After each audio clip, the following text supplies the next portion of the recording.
Hey guys, this is Justin. Hello and welcome to another video. The Star Wars news continues today after, everything we got yesterday with an interesting article from The Hollywood Reporter. This actually caught my eye for a couple of reasons. First of all, we just got the full trailer yesterday for The Three-Body Problem. This is an adaptation of a Chinese science fiction novel, which I actually just read, I think, last month. Really good book. In short, I think the teaser does a good job of laying out the basics without spoiling anything. I will say the main character has been split up into several different characters, which is kind of weird. The book is also pretty heavily based on Chinese history. I feel like the show may actually lose some of that to cater to international audiences, but it looks good, at least. And if you guys are interested, I'll probably talk about the show after it releases on March 21st, but I also haven't read the second novel yet, so we'll see. Just a warning though, if you are interested in the show and the book, they put a massive spoiler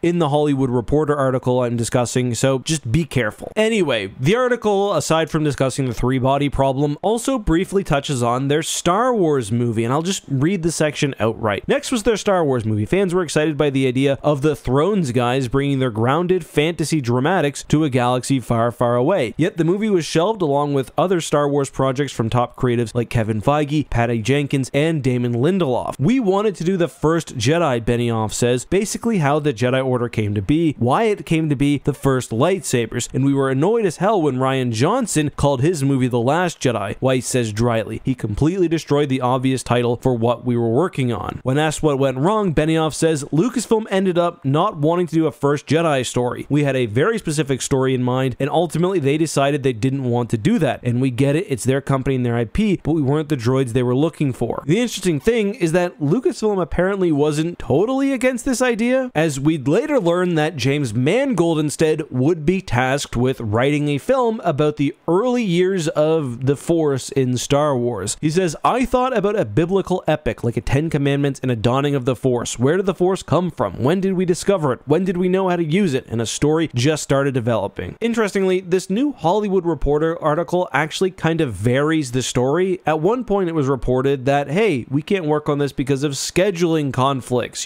that old chestnut. So it is a bit strange that Lucasfilm apparently didn't want a Dawn of the Jedi style story before approving a Dawn of the Jedi style story. And to me, the more obvious sort of rationale for this is that Lucasfilm didn't want a Benioff and Weiss Dawn of the Jedi story. I think Star Wars is more than willing to just straight up drop directors, and that's not controversial. We saw it with Colin Trevorrow for episode 9. He was sort of to be the chief creative behind the conclusion of the Skywalker saga. They knocked his ass to the curb, then didn't take the appropriate time to make the full episode 9. We saw it with Phil Lord and Chris Miller. They were initially hired to do Solo. Directing duty for that would later move on to Ron Howard. And again and again, it feels like people have been dropped for reasons outside of maybe just their Star Wars movie. I wonder, with Benioff and Weiss, whether it was the fact that Lucasfilm didn't like specific aspects of how they handled the birth of the Force and the introduction to the universe, or whether it was something else. And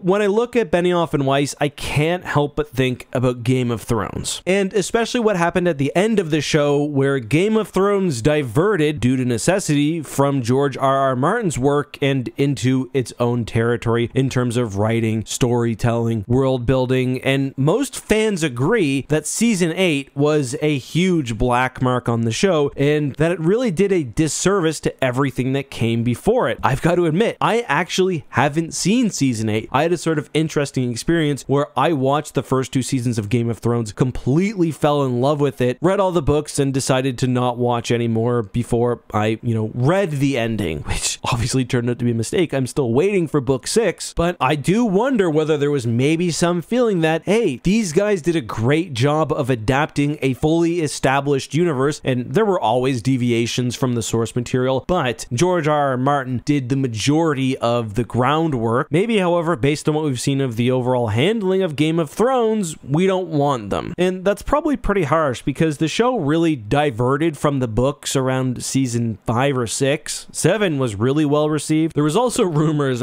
probably unfounded, that season 8 was rushed partially because they wanted to get working on Star Wars. I don't really know or think that that was true, but it is just a funny little extra tidbit to throw in. Interestingly, the success or failure of Three-Body could be be an interesting point for retrospection. Three Body, again, is based on a well-written piece of science fiction. I've heard the third novel in the trilogy is completely unadaptable. Again, I haven't read it yet. So how will they handle not just the adaptation, but any diverging from the source material, especially where changes have been made in, as I mentioned, the main characters? Let's talk about the other player in this, though. James Mangold, the individual who was brought in to do sort of the same story. Now, Mangold's most recent and by far most relevant project was Indiana Jones and the Dial of Destiny. I have somewhat of a two-mind about this movie because on one hand, I really actually enjoyed it. I thought it was well written. I thought it was well directed. It was maybe a bit plotting at times, but it had pretty much everything I wanted from an Indiana Jones movie. But on the other hand, it was a massive, massive box office flop, which has me a little bit surprised that Disney wants to hitch their horse to the same dude. I don't really think that was his fault, though. I